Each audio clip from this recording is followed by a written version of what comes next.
In this video, I will talk about the vessels that supply the brain as far as I can point them on this model.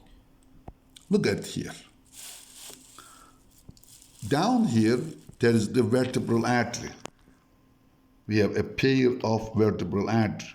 Remember, vertebral artery arises from the subclavian artery, and then they ascend through the transverse foraminae, and then they enter the cranial cavity through the foramen magnum. Once they enter the cranial cavity, they kill off a vessel called pica, posterior inferior cerebellar artery. Pica generally gives off a little twig or the branch that is called the posterior spinal artery, which supplies the posterior aspect of the spinal cord. So you have a posterior spinal artery here, another one on this side. On both sides, you have the posterior spinal artery. Before joining each other, vertebral arteries give a small twig from their internal surface. These small twigs join together and form this artery.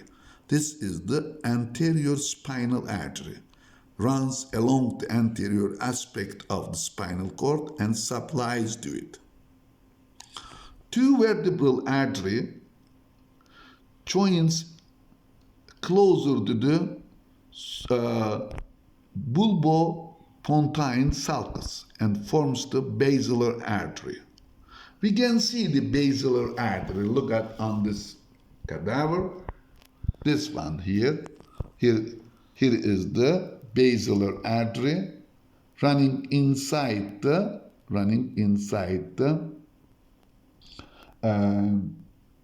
basilar sulcus.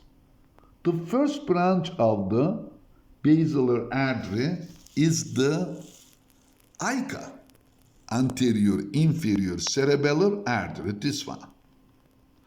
This ICA supplies middle 1/3 of the cerebellum. Down here, pica supplies lower 1/3 of the cerebellum.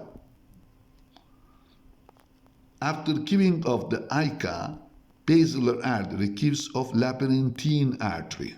Labyrinthine artery supplies the labyrinths in the inner ear, the cochlea, semicircular ducts, canals, and the vestibulum.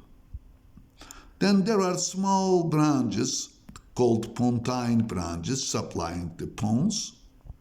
Then basilar artery, before ending up with its two terminal branches, gives off superior cerebellar artery.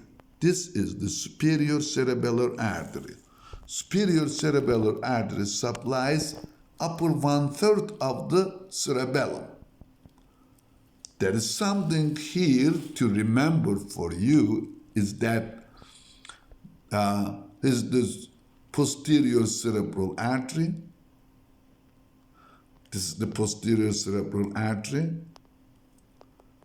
Oculomotor nerve passes between the posterior cerebral artery and superior cerebellar artery. Then this is the internal carotid artery. Internal carotid artery gives a branch that's called posterior communicans artery, which connects carotid system to the vertebral system. We don't see, but there is middle cerebral artery, anterior cerebral artery, and anterior communicating artery, but we do not see them on this model. But let me show you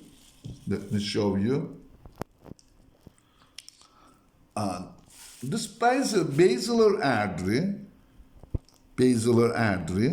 here, you see, gives of this artery. This is the superior cerebellar artery. Superior cerebellar artery.